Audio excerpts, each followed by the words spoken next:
Well, it's an uphill battle for Republicans this general election as they seek to maintain control of the Senate. One America's Emily Miller has the latest on the Senate races.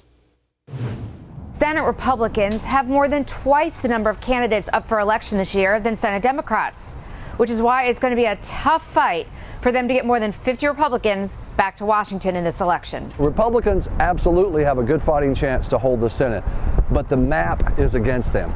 Look at why the map is against Republicans. There are 34 states with Senate races this year, but 24 of them are Republican seats. Democrats only have to defend 10 seats.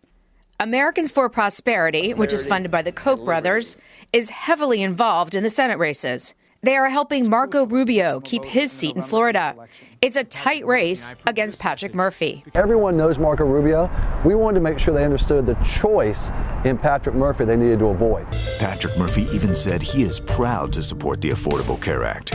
In Pennsylvania, AFP is helping Senator Toomey in a close race against Katie McGinty. The data tells us he's not seen as just another nondescript Republican office holder in the Philly suburbs.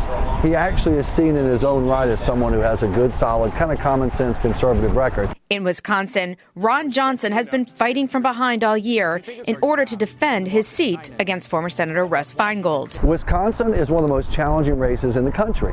Ron Johnson's a champion for free market and conservative issues. AFP has focused his ads against Feingold for his support of Obamacare. You bet I voted for that bill. I'm glad I did. I'm proud of it. On top of the map problem, Republicans down ballot have not done well in years of the recent presidential elections. We are encouraged by what we've seen. They've had a surge in the last 4 to 5 days. If Republicans hold the Senate, given the number of tough states they're defending, it's an enormous accomplishment. Depending on who wins the White House, Democrats need to win 4 or 5 seats to take control of the Senate.